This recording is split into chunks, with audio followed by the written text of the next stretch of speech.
Oh yeah, it feels good to be back in front of the camera on your little screen or your big screen, wherever you choose to watch this. I've got some news, all right? Because I got mail, and that mail is starting my journey. Let me show you the mail. Yeah. All right, the mail. Bam! This is the mail. I can't show you the other side because it's got my actual address on it, and I didn't black it out. So, shucking. I thought this would be more graceful. Oh yeah. Bam. Boom, baby. Beyond Imagination playing cards. Red and blue.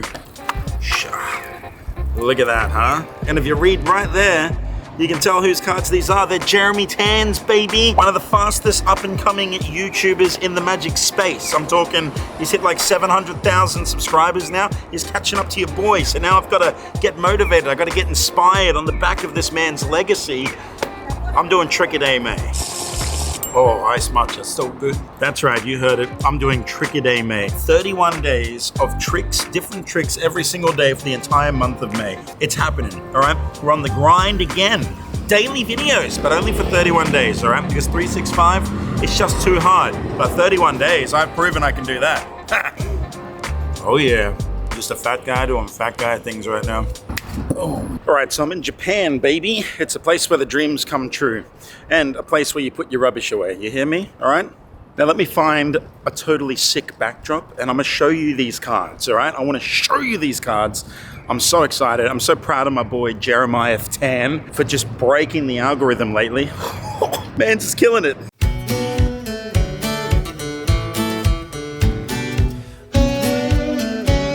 Well, it's definitely busy here. There's a lot of people, but I know there's a good backdrop just over here. Bam. There he is, baby. International, world famous Kuriko man. He's great. Tourists taking photos with the Kuriko man. Looks great, man. Looks good. Oh yeah, I'm on the big screen, baby.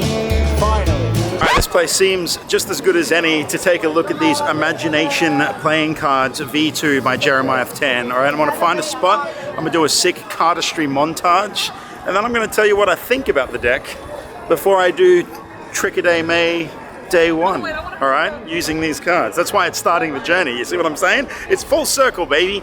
And it all started with a package from Jeremy. Madness. Oh yeah.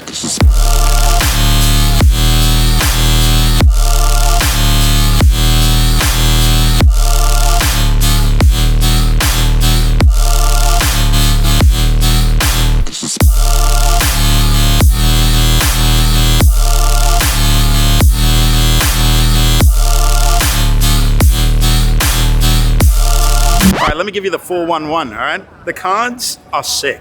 The back design's got that like classic feel to it where it's like, it's not imagery so much as it's just like designed artistically. It just looks good. It feels good. The indices on the cards are massive, so perfect for stage magic. But not only that, the designs are classic designs on the faces as well. So the cards are easy to identify. They just feel good to use in that regard. The stock is not as slick as bicycle playing cards, but it's still good, you know, like I was still able to do everything. It just felt a little bit more difficult than usual, but that's just because I'm accustomed to the bicycle playing cards. Overall, I think it's a good deck, and it comes with so many like niche magic tricks, like cool magic tricks, that I'm gonna use one of those right now, all right? Any one of them.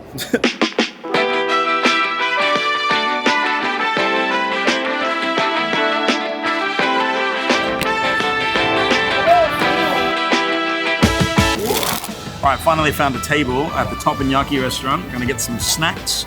I got a nice cold drink of water, as far as you know.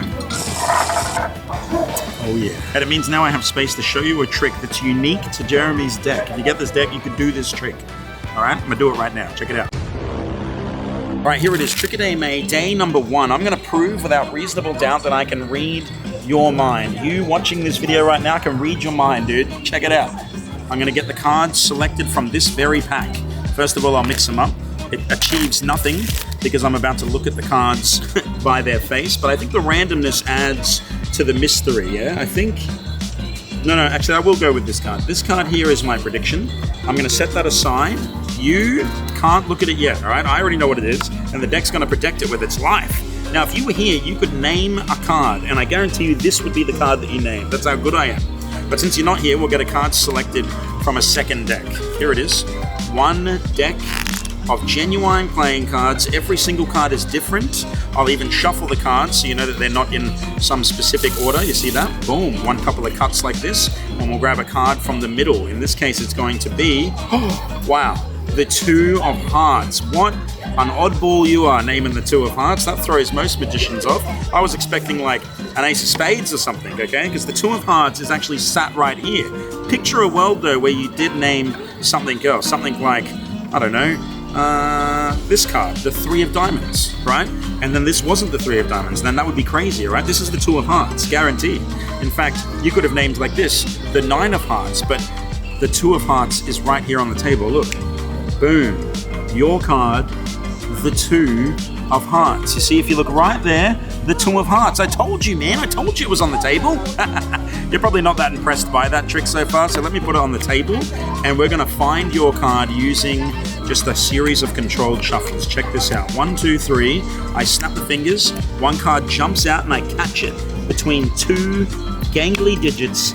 I catch your card, the Two of Hearts.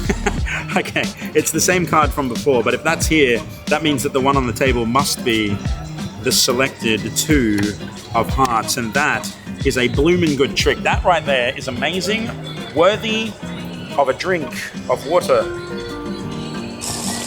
Jeez, that was one heck of a meal, dude. Now the sun is blinding me. Anyway, that magic trick included in Jeremy Tan's deck. An absolute certifiable banger. I'm telling you, it's the kind of magic trick that you would perform all the time, like live. It's better live. On a camera, I don't think it hits the same. There's obviously a switch involved, which you may have caught, but now that I've said it, you can go back and watch and you'll probably see it. But there is a switch in there that looks better live, and the whole trick just hits better live, especially if someone actually names the card, as opposed to me using a second deck to get a card selected. But when they name a card and you show them that card with all of the different ones on it, it's funny, right? It gets a laugh, and it's just funny. It's just an inbuilt bit of comedy for you. And then when you follow it up by turning it over again and it's their card, that's the banger moment. That's the piece de resistance, you know? It's a guaranteed fool or doula for a spectator, for a lay person. Anyway, I've developed a new hobby lately, Warhammer, dude. I've been painting Warhammers left and right. I'm not the best, but I love it. Anyway, there's a Warhammer store nearby. I'm gonna take a look because I just gotta know, man, does the Japanese have the goods? They always do everything better. So are they doing it better with Warhammer too? Let's find out. 12 seconds later.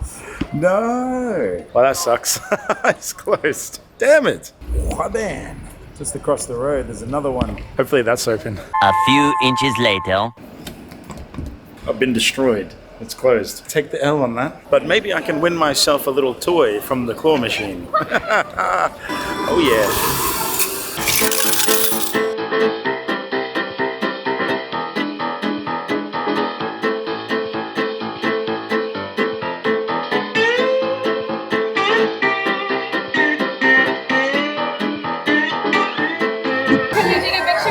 Of course you can, yes. Getting recognized in Japan as well is kind of crazy. Good feeling though, you know, it's a good feeling.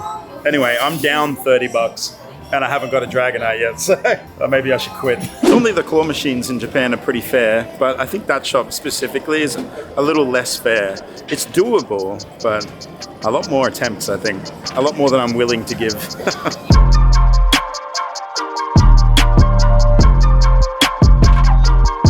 Oh yeah, there's a claw machine in the train station, baby. Let's see what we can get.